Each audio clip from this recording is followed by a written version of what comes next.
What's up guys, thanks for purchasing the inline hydro kit. This is going to be a contents guide of what's in your package and where it goes. First and foremost, we've got the billet T-block here. This is what's actually going to tie into your chassis, into your brake lines. Okay. From there, we're going to have brake line threads to AN threads here.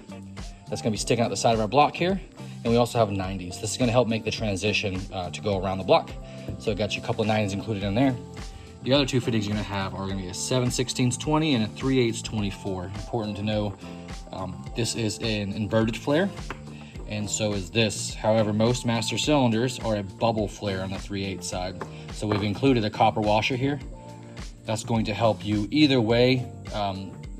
Most master cylinders, like this one I've got here, have a machine face, and that copper washer there is going to help you make a sealing surface. So it should work for either one you've got. If you've got a Willwood Master, they generally come with a bubble flare to inverted flare adapter already, so you can just thread this in without the copper washer and you've got that 45-degree sealing surface there. And if you look at the lines here, they're labeled inlet and outlet. That is just to help you run the lines, because once you have these connected and you fish them through the car, you may not know which line is connected to which port here, and that's important for your master cylinder location. So they're labeled for your convenience, inlet and outlet. So you can make sure you match in line to line. You can take these off as soon as you're done, leave them on there, really doesn't matter. You can order these lines the same color. You can switch them up, do a red and a blue, a black and a gold, a clear and a carbon, however you want to do it. That's up to you. Here's an extra master I have laying around, it's just a generic. If you've never done a hydro, this is the outlet and this is the inlet. Most people at first kind of get these confused. You would think that the plunger action is actually compressing this liquid, but it does not. Inlet, outlet, that's important, okay? It is not uncommon to see some of these fittings leak a little bit when you first install them. That's pretty normal. What you're gonna wanna do to combat that is to crack these fittings loose, the M10 to AN3, and crack them loose, tighten them back up, crack them loose, tighten them back up. You're gonna find that you're probably gonna be able to tighten them up a little bit more each time. So you're gonna repeat that step a couple of times until they seal up. You may have to do that with the factory lines as well, although those tend to seal up pretty easily in comparison to the stainless fittings.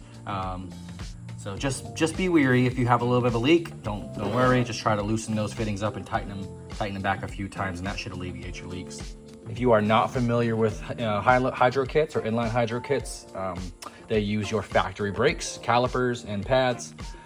You may already know that, but one thing some people don't know is that ceramic brake pads are one of the most common pads nowadays. And those actually work a lot better when there's heat in them. They gotta be a little warm for them to lock up. So if you're having trouble locking your wheels, try to warm your back brakes up a little bit. You can drag the handbrake, you can drive a little hard. Typically find that dragging the handbrake just a little bit is gonna help significantly. One thing you can do is swap out those brake pads for a semi-metallic material instead of ceramic. Brake pads come in 3 different materials generally: semi-metallic, organic, and ceramic. Semi-metallic are gonna have the best initial bite, the best cold bite out of all 3. They're gonna give you a lot more dust, a lot messier, but they are generally the cheapest and they're gonna have the best performing cold bite. So just make sure you've got good pads in the very least. If you're having trouble, try swapping to a semi-metallic pad, and that should alleviate all your issues. When you open your kit, it's gonna come pre-assembled. It's gonna look something like this.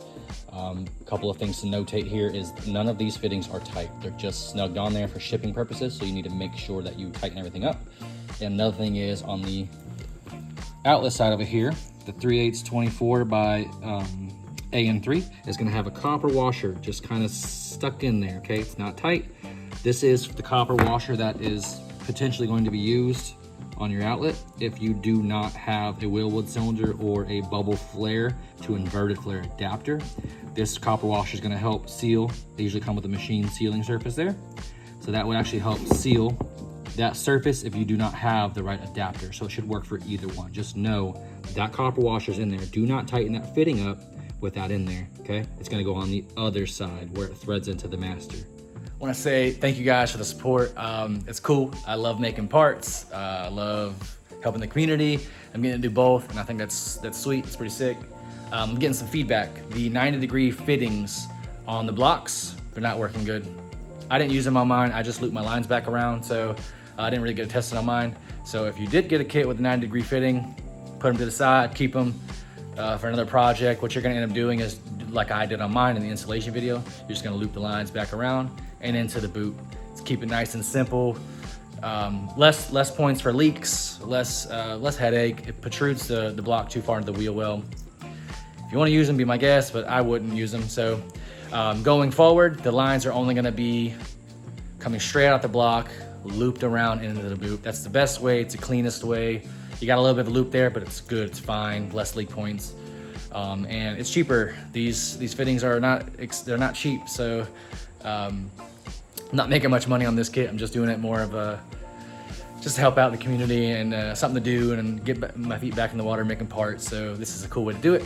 I am working on a second version, which is going to include banjo bolts. So banjo bolts are also not cheap. So you got the bolt, the bolt in the washer, and then you got the actual banjo fittings. These are angle 35 degrees, and they're AN3. So this should line up perfectly with the boot. I haven't tried it yet, but I'm gonna do some testing on it and see. It's probably gonna be an option if you want the banjo fittings. It'll be a little bit more because they're pricey, unfortunately. But you should be perfectly fine with the lines looped like I have mine. I just wanted to go ahead and update you on that. This is not out yet. I gotta do some testing on them. Make those ports a little deeper. They don't quite fit in there just yet. So we're working on that still. And I just wanted to update you guys. So if you got a kit with 90s, I wouldn't use them. I just loop the lines and call her a day. If you want to use them, be my guest, but just want to update you guys. We're going to keep improving, keep giving me feedback, and I appreciate you. Bye.